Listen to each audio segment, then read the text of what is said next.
तक रह चुके हैं और इस तरह के पद पर बैठा हुआ व्यक्ति इस तरह का बयान, मुझको लगता है कि उन्होंने अपने कार्यकर्ताओं के मोरल को बूस्टअप करने के लिए ऐसा कहा है। उनकी बातों में सच्चाई नहीं है, क्योंकि इस तरह से नहीं होता है कि कोई अधिकारी किसी को जिता दे, कैसे संभव है। लेकिन जो कुछ भी बोल रहे हैं उनको नहीं बोलना चाहिए, बहुत ही आपत्तिजनक है, बहुत ही गलत बयानी है।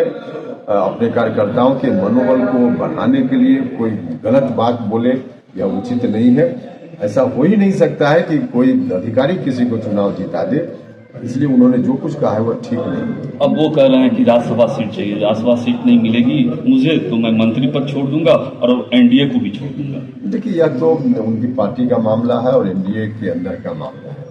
हम तो लगातार करते रहे हैं और इस बात पर हम चलते भी रहे हैं कि एनडीए से संबंधित कोई विषय है तो उस पर चर्चा हम एनडीए में आवश्यकता अनुसार कहीं अंदर करेंगे, बाहर सार्वजनिक रूप से इस विषय की चर्चा हम नहीं करते हैं, न करेंगे। अंतिम सवाल सर, बांग्लादेश में हिंदुओं पर हो रहे अत्याचार को कैसे देखते हैं, इसके लिए सरकार को क्या करनी चाहिए?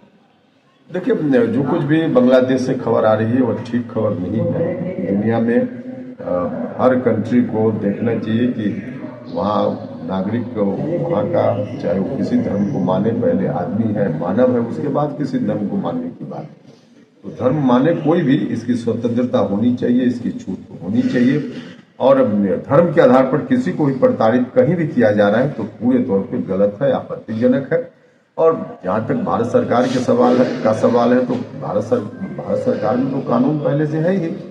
कोई व्यक्ति बाहर से कानूनी तरीके से देश में आए, कैसे उसको नागरिकता मिलेगी, इस पर भी कानून है। बाकी और मामलों में इस तरह के विषयों पर कानून बना हुआ है, उसके हिसाब से भारत सरकार कार्रवाई कर रही है। Thank you.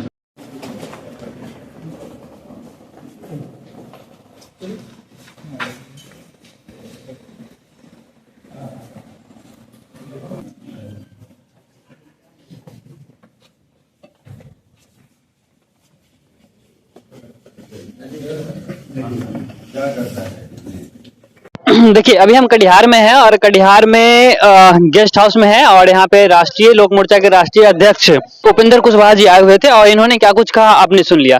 बाकी इनके बारे में आप लोगों का क्या ख्याल है, आप लोग कमेंट बॉक्स में जरूर लिखिएगा। वीडियो देखने के लिए आप सबका बहुत बहुत धन्यवाद।